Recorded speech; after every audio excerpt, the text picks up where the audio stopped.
Bonjour à tous et bienvenue sur le podcast Cardano français. J'espère que vous allez bien et que votre semaine se termine en beauté. Alors, vous le voyez, le marché est toujours dans le vert. C'est sûr qu'on a une toute petite baisse, là, pas grand-chose au niveau de Bitcoin et de certains altcoins. Mais là, l'effet domino est en train de se faire au niveau de Bitcoin. Comme vous le voyez au niveau du Fear and Greed Index, on est dans l'extreme greed. Donc, normalement, ce n'est pas le temps d'investir, c'est le temps de prendre des profits pour ceux qui prennent des profits. Et sinon, ben, moi, je vais personnellement attendre que justement, j'essaie de me retenir mentalement. C'est quand même très difficile, mais j'essaie de me retenir mentalement de ne pas investir là maintenant, surtout que là, aujourd'hui, je veux vous parler de différents altcoins dans l'écosystème de Cardano. Alors, c'est quelque chose que je ne fais pas souvent parce que je ne fais pas énormément de recherches au niveau des altcoins, au niveau dans l'écosystème de Cardano. Mais là, dans la dernière revue mensuelle de Cardano, et vous le savez, ben, au mois de novembre, là, il y a eu le summit, fait qu'il y a eu beaucoup de préparation pour le summit à Dubaï. Et puis, il fallait se reposer d'une certaine manière de ce summit-là. Donc, pour la revue de ce mois-ci, c'était beaucoup de projets qui ont été présentés au niveau de Cardano. Mais aujourd'hui, dans le fond, je vais vraiment focuser en allant très, très vite. Là, je ne veux pas que ce soit une très longue vidéo, je le dis à chaque fois, mais je vais essayer que actuellement, aujourd'hui, ce soit vrai, de faire une vidéo sur les différents altcoins de l'écosystème de Cardano que j'ai trouvé intéressant. Je sais qu'il y en a beaucoup. Il y a beaucoup de meme coins, puis il y a Snake que j'ai entendu. Donc, c'est pas ceux-là que je vais vous parler, mais c'est ceux que je vais trouver, que j'ai trouvé intéressants dans l'écosystème de Cardano. Donc, si vous aimez toujours le contenu de mes vidéos, n'oubliez pas de smasher bien fort le bouton like, abonnez-vous à la chaîne YouTube et partagez cet épisode avec le plus de monde possible. Et encore une fois, ça fait du bien, encore une fois, de voir le marché dans le vert. Je passe les charts. On verra ça dans une prochaine vidéo. N'oubliez pas les deux mêmes prochaines vidéos parce que la prochaine vidéo va être une vidéo que vous ne voulez pas manquer justement sur le mindset que vous allez devoir avoir en 2024-2025. Ce ne sera pas un mindset où on va relaxer tout ça, ça va être un mindset où il va falloir être focusé sur la blockchain, sur les cryptos, sur l'écosystème, sur la macroéconomie pour justement maximiser les gains. Et cette vidéo-là, je vais la faire en deux parties parce qu'il y a trop de contenu, je ne pourrais pas la faire en une seule partie. Donc, les deux prochaines vidéos vont être très intéressantes et très importantes. Donc, encore une fois, abonnez-vous, likez et mettez la sonnette là pour savoir quand est-ce que les vidéos vont sortir. Donc, dans l'écosystème de Cardano, on sait il y a beaucoup de tokens. Là, ce sont les top tokens de l'écosystème de Cardano. Je ne vais pas passer à travers tous les tokens, bien évidemment. SingularityNet, on le sait, c'est du AI et la narrative de AI est très, très low. Chainlink a le vent au poupe, fait que c'est sûr que ça, c'est les tokens, dans le fond, il ne faut même pas réfléchir et investir une partie de votre portfolio. C'est sûr que ça va être gagnant euh, pour ce bull run, le bull run dans lequel on est. Mais celui dont je veux parler, et sachez que j'ai pas beaucoup d'investissement. Donc, j'ai un petit peu de Singularity Net. Comme je vous l'ai déjà dit, mon portfolio, c'est 90% EDO, 5% Bitcoin, et puis 2,5% dans les altcoins de crypto, et puis 2,5% que je vais commencer justement à investir dans l'écosystème de Cardano. Donc, c'est vraiment pas énormément de crypto ou d'argent que je veux investir, mais dans le fond, c'est pour aller chercher les gros gains que ça, je vais vous en parler un petit peu plus là, dans les prochaines vidéos, mais les gros gains, dans le fond, que les ICO avaient à l'époque, en 2017, lorsque Ethereum est sorti, puis qu'il y a eu le boom des ICO, j'entrevois qu'on risque d'avoir la même chose au niveau de Cardano. C'est pour ça que je vous présente ces quelques projets que je vais garder sous ma loupe. Donc, voilà. Mais je vais vous dire, évidemment, les projets dans lesquels je suis investi. J'ai un petit peu de SingularityNet, pas beaucoup. J'ai pas de Coty. Et puis les autres, j'en parle dans la vidéo. Et vous le savez, j'ai de Ocam Finance. J'en ai un petit peu, mais ça, c'est un token qui est dead, là, qui est mort. Là. Et ça fait wow si ça a descendu. Puis là, c'est bzzz, c'est ça. C'est mort, c'est mort, c'est mort. Mais c'est un peu plus grave que ça, c'est comme ça qu'on apprend. Donc, premier projet, Axo. Alors, ce projet-là, c'est un nouveau projet et c'est l'ancien Maladex. Donc, c'est un nouveau DEX, une nouvelle formule de DEX, dans le fond, qui sont en train de développer. Et c'est un DEX beaucoup plus séduisant que ce qu'on a actuellement dans l'écosystème de Cardano. Alors, évidemment, Maladex, je ne sais pas pourquoi ils ont changé le branding, là, mais Maladex est quand même là depuis 2022. Ils sont passés à travers, ben, ils ont commencé à développer leur application à travers le bear market, mais lorsque je vois un DEX comme ça, c'est beaucoup plus sexy que ce qu'on a actuellement avec les Min Swap puis les Sunday Swap qui sont un peu bébé lala.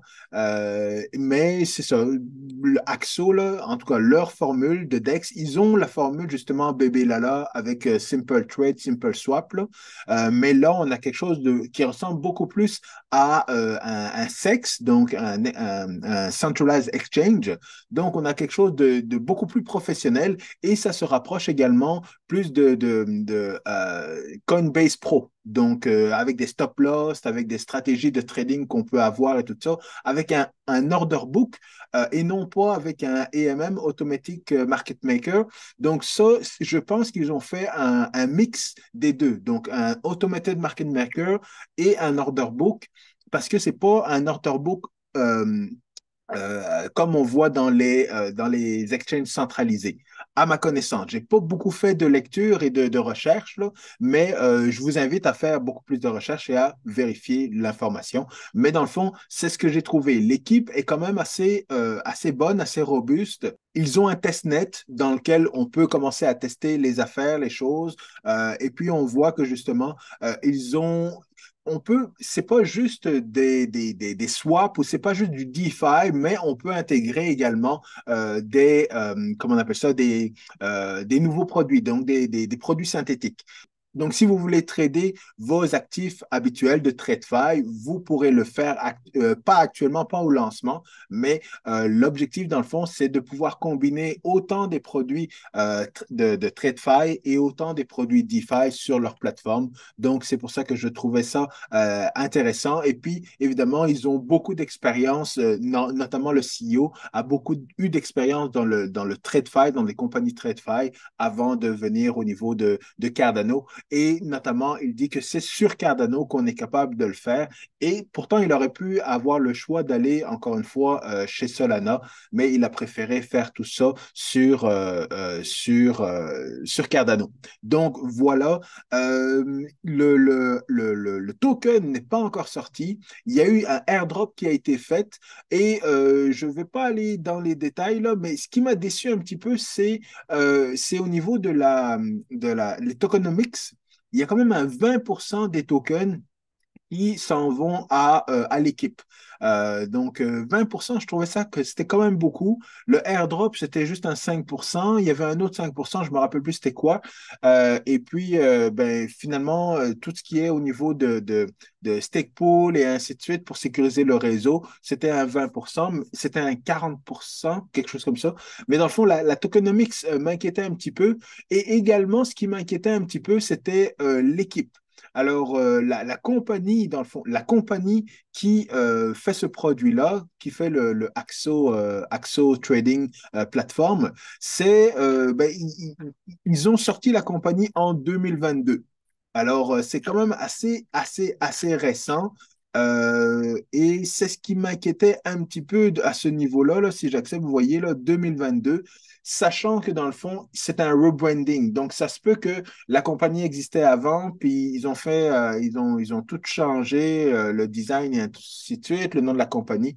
Et puis, 2022, ben, c'est la compagnie qui est en train de développer la plateforme. Mais sinon, ben, ils ont l'air quand même assez compétents. Et comme je le disais, le CEO a l'air d'être quelqu'un d'assez compétent également. Donc, tout ça pour dire que pourquoi je regarde ce projet-là, parce que c'est une nouvelle génération d'exchange. C'est assez risqué quand même comme investissement.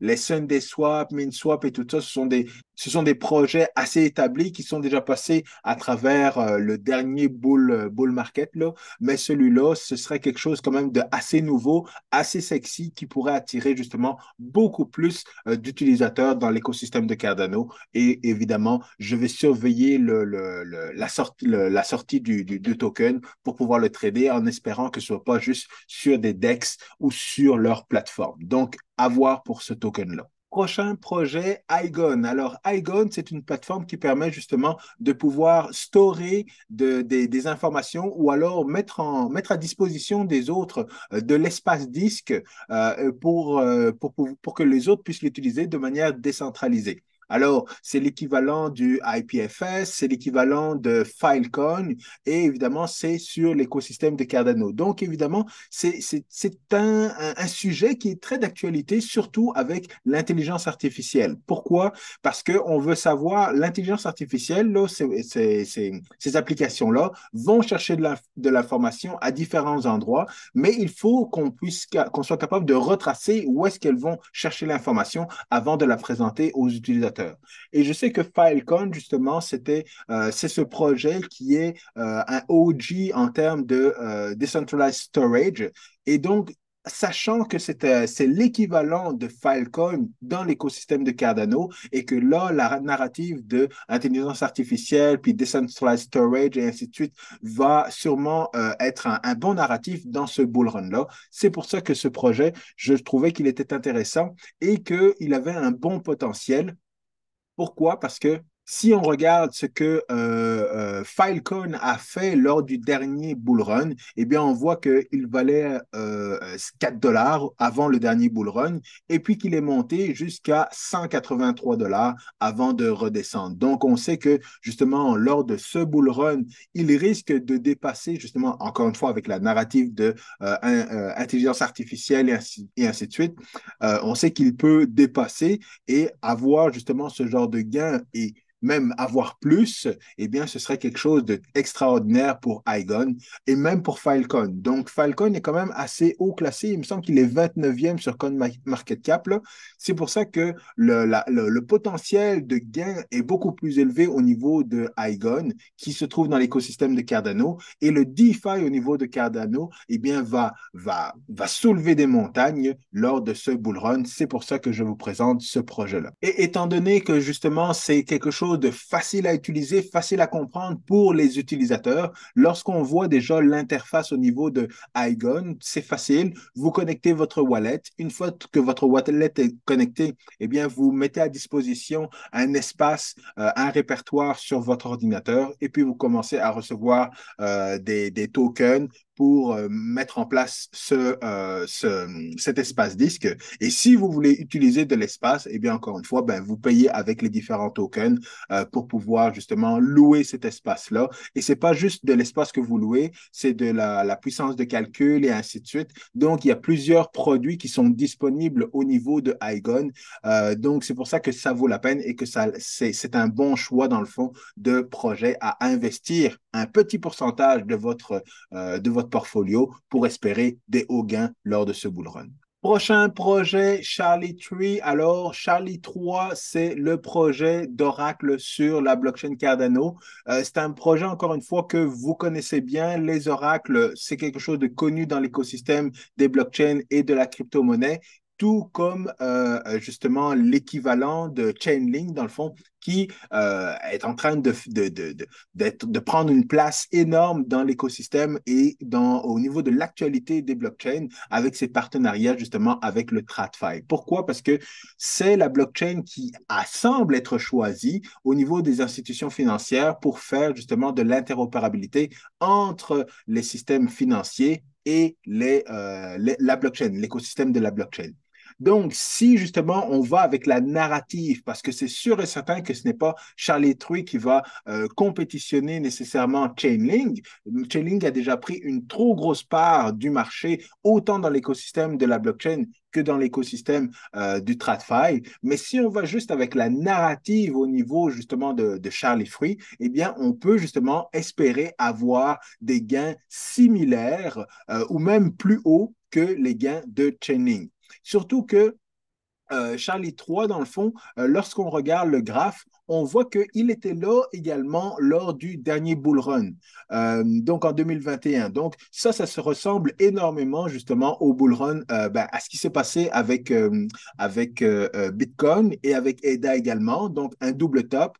Et puis là, justement, on est dans le creux. Et c'est pour ça que l'objectif, dans le fond, de ma vidéo, c'est de vous présenter tous ces projets qui actuellement sont dans le rouge, même si on est en train de voir une grosse progression puis que les cryptos sont dans le vert, on voit que par rapport à leur all-time high, ben, on est encore très, très bas.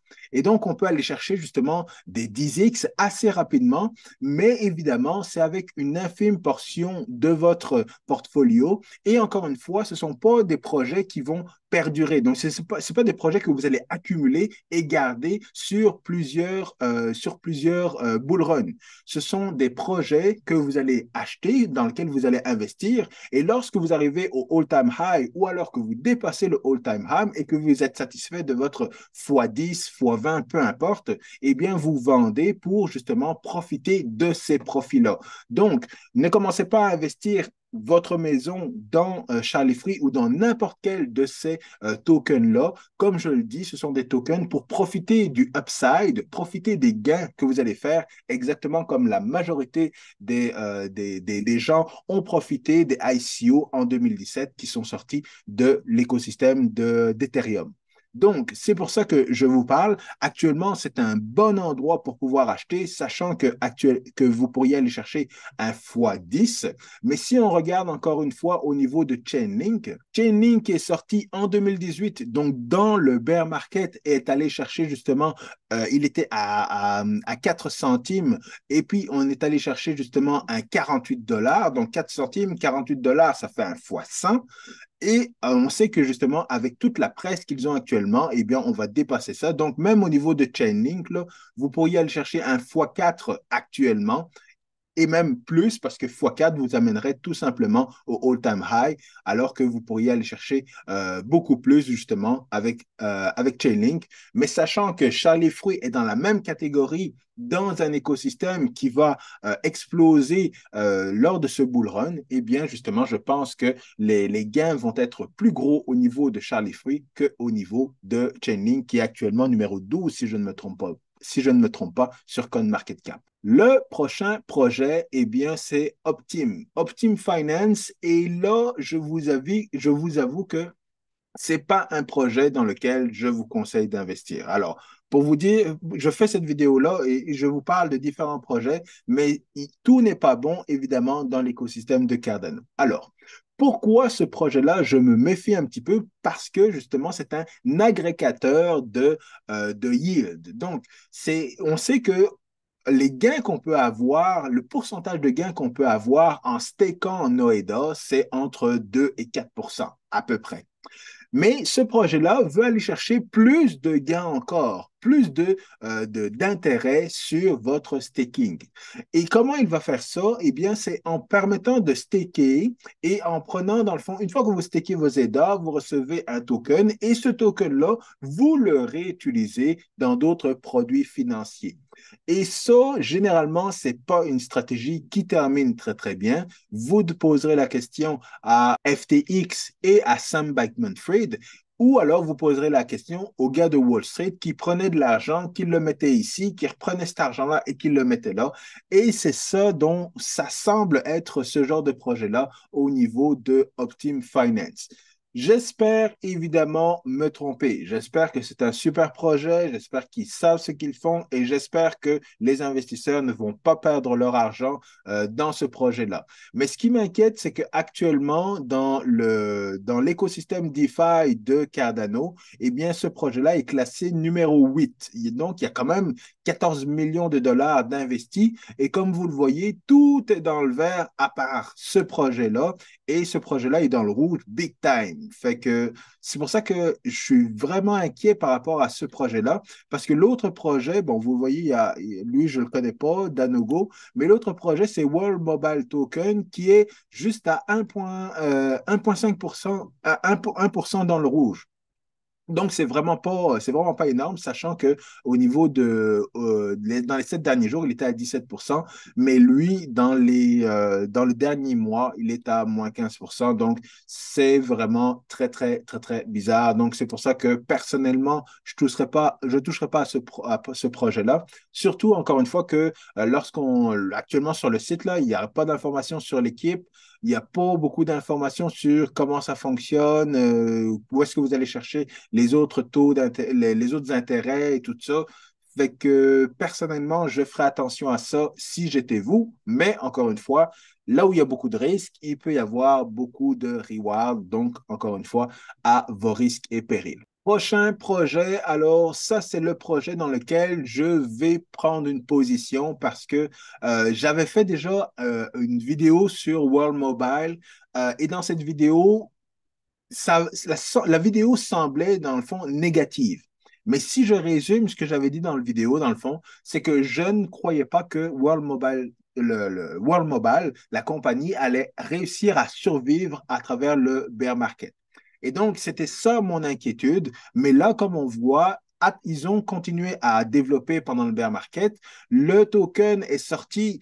Ils ont bien sorti également le token. Ça, c'est une bonne stratégie qu'ils ont mis en place, là. Ils n'ont pas sorti trop tôt. Fait que ce qui fait en sorte, c'est que le token est sorti après le bull run de 2021. Donc, il n'était pas trop haut, il n'est pas descendu trop bas. Ils ont continué à développer, à bâtir et à maintenir un bon prix au niveau du token. Et là, le token est prêt à repartir.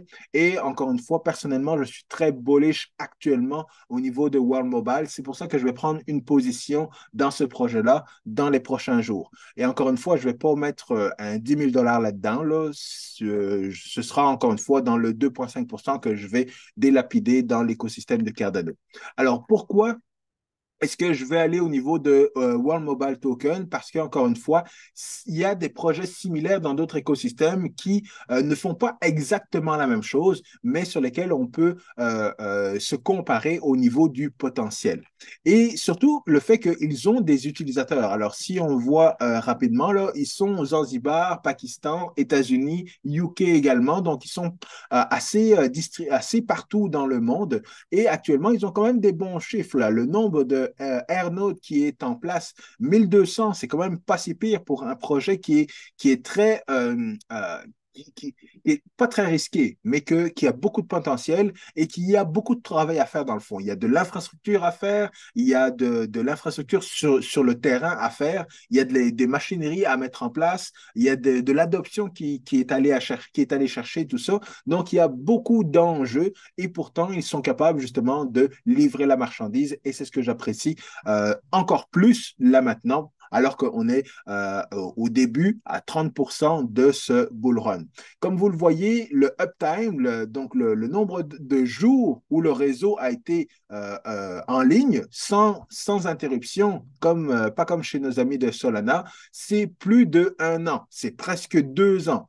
Alors que, encore une fois, au niveau de Solana, ben, ils se tapaient sur l'épaule parce que ça faisait 10 mois que le réseau n'avait pas eu de pause, de downtime. Fait que eux, on peut évidemment les applaudir à deux mains parce que ça fait plus d'1 an que le réseau est en marche et que tout va bien.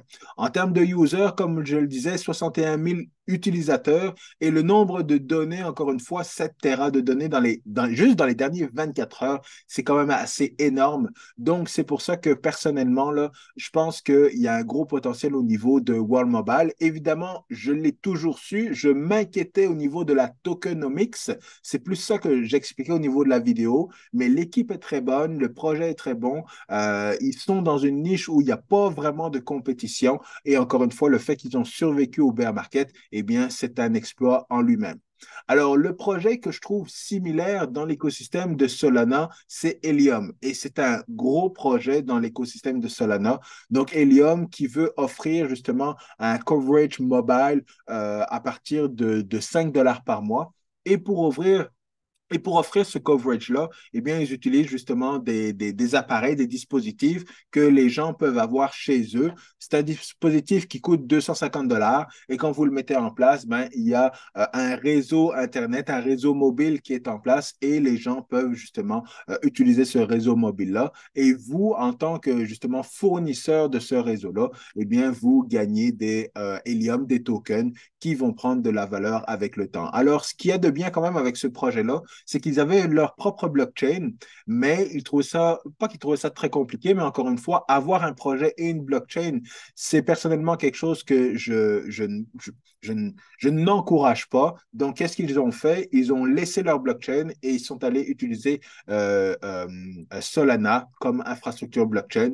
Et bon, ben, ça marche assez bien pour l'instant. Donc, c'est quand même assez intéressant. Et je pense que justement, au niveau de World Mobile, c'est le même business model. Donc, je pense que c'est un business model qui peut bien fonctionner, surtout que justement, autant en Afrique où l'infrastructure mobile est pas très développée qu'aux États-Unis, où là, c'est très, très développé, ben, il tire partout.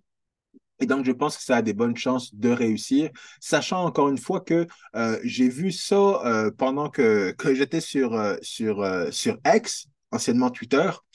Et vous savez, quand j'étais jeune, là, j'avais des problèmes, pas de la dyslexie, mais je voyais des montants d'argent pour des jouets.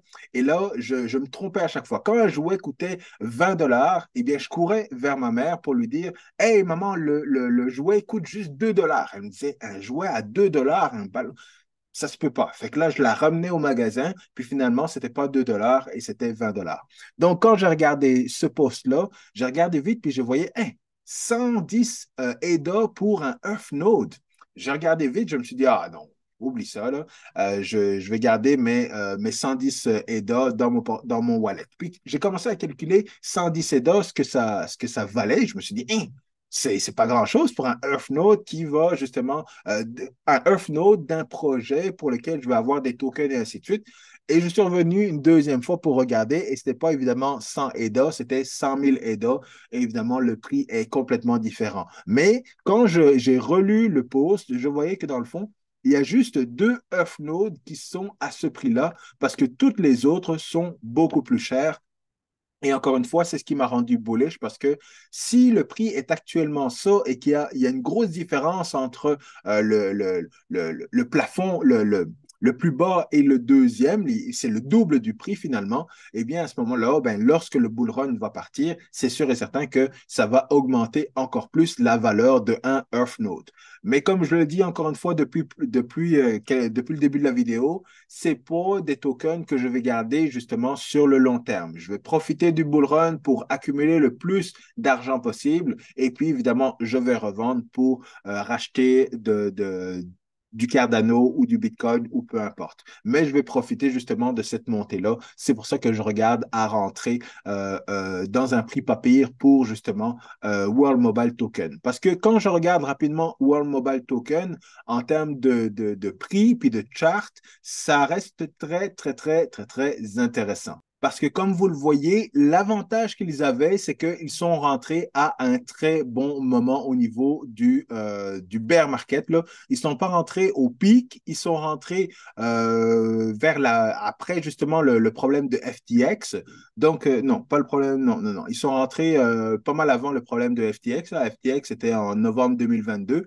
Mais dans le fond, ils étaient aux alentours de 80 centimes. Et puis, ils sont redescendus, ils ont perdu beaucoup. Et là, encore une fois, il y a un gros potentiel d'aller chercher un x9, voire même un x10 et dépasser ça dans ce bull run-là. Donc, encore une fois, c'est une belle opportunité là, de rentrer encore une fois là maintenant, même si j'ai entendu qu'une whale avait vendu pas mal de World Mobile Token, là, pour moi, le potentiel est encore là. Et donc, je vais rentrer très prochainement. Donc, ça, c'est pas quelque chose que je regarde, c'est quelque chose que actuellement, je vais prendre une position dans les prochains jours. Alors, le dernier projet qui est pas nécessairement dans l'écosystème de Cardano, mais dans lequel, vous savez, je suis déjà investi. J'ai déjà une position déjà depuis le dernier bull run. C'est Ergo. Alors, Ergo, évidemment, c'est une plateforme de contrat intelligent qui est, qui est en proof of work. Alors, la narrative de proof of work va rester d'actualité justement dans ce bull run. Et ce qui est génial aussi, c'est que actuellement, Ergo n'est pas encore listé dans les gros exchanges.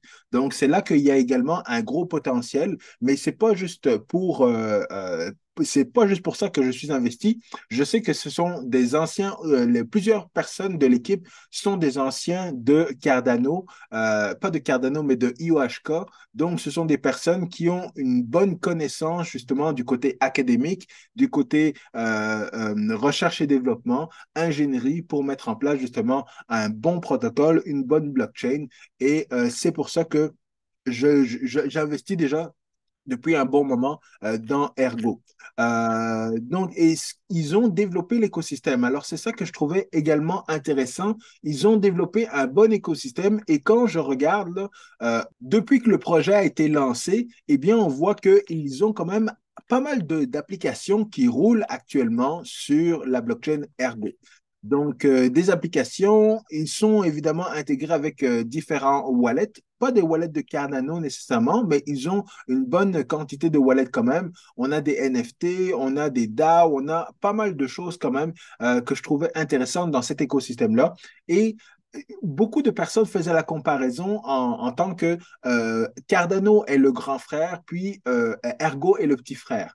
Et cette narrative-là avait bien fonctionné au dernier bull run, notamment avec Polkadot. Il y avait Polkadot, puis il y avait Kusama et des choses comme ça. Là, actuellement, Kusama a pris un gros hit, mais il me semble que Cosmos fait aussi partie de l'écosystème de Polkadot et Cosmos semble bien se maintenir. Donc, en tout cas, tout ça pour dire que Ergo, j'y crois parce que c'est un bon projet, une bonne alternative justement pas nécessairement Bitcoin, mais à des blockchains proof of work avec justement des contrats intelligents qui permettent de développer un écosystème avec le même niveau de sécurité justement que la blockchain Cardano. Donc, je trouve ça quand même assez intéressant comme projet.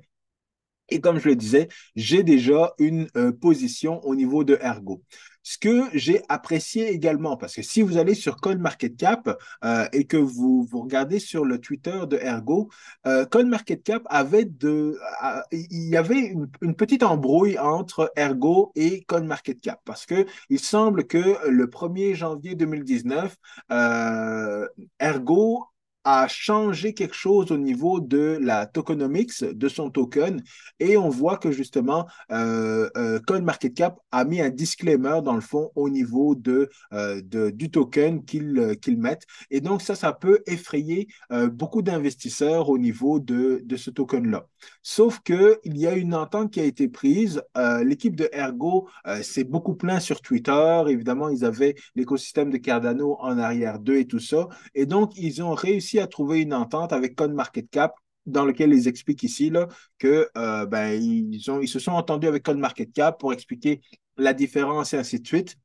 Donc, on sait qu'évidemment, CoinMarketCap appartient à Binance. Donc, s'ils ont réussi à régler cette entente-là, eh bien, possiblement qu'ils vont pouvoir être listés sur Binance lors de ce bull run.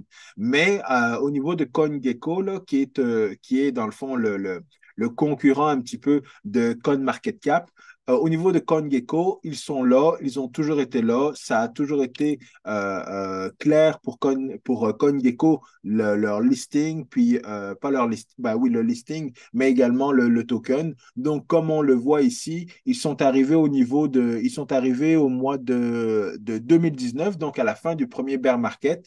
Non, pas à la fin, vers le premier, pas le premier bear market, mais le bear market de 2019.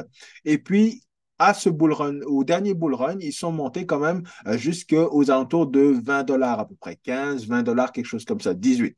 Et donc là, ils sont redescendus. Donc, encore une fois, le potentiel est là. Et comme je vous le dis, là, je l'avais acheté quelque part ici, puis c'est monté jusque-là. Mais évidemment, comme vous le savez, le dernier bull market a été plus court que prévu. Donc, je n'ai pas pu prendre de profit. Et donc, c'est redescendu. Et là, ben, je suis en train de réaccumuler une bonne position au niveau de Ergo parce que je sais que ça va remonter. Je vais refaire un x10, un x20, même un x100, peut-être même. Là, ça ne dérange pas. Mais encore une fois, je vais liquider tous mes Ergo lorsque je vais décider, lorsque on sera le plus proche du top de ce bull run-là actuellement. Donc voilà, ça fait le tour des différents tokens de l'écosystème de Cardano que je voulais voir avec vous. Évidemment, il y a beaucoup de tokens que je n'ai pas inclus dans la vidéo. Cornucopia, je sais que c'est un très bon projet, mais Cornucopia a déjà atteint le all-time high. Donc, je sais que c'est un très bon projet, un très bon token, et je sais qu'il va monter énormément, mais c'est sûr que je ne prendrai pas de position actuellement parce que comme je le dis, il a déjà atteint son all-time high. Coty, je n'ai pas été dans les détails, mais évidemment, c'est un bon investissement dans lequel je crois également. Oski, peut-être un bon investissement, je ne sais pas, je n'ai pas regardé, mais je n'ai pas tout regardé les différents tokens. Faites attention, soyez prudents, faites vos recherches et encore une fois, n'investissez qu'une partie de votre argent dans ces tokens de l'écosystème de Cardano parce que c'est sûr et certain qu'ils ne vont pas tous survivre le prochain bear market. Donc, prenez tous les profits lorsque vous allez faire un x10, x20, x30, x100, peu importe. Prenez tous vos profits pour racheter plus bas. Évidemment, racheter ces projets-là que vous savez qu'ils vont être encore là dans les 5 à 10 prochaines années. Alors, je vous retrouve la semaine prochaine avec une nouvelle vidéo. J'espère que vous avez apprécié. Merci d'être venu sur la chaîne YouTube. À très bientôt. Peace.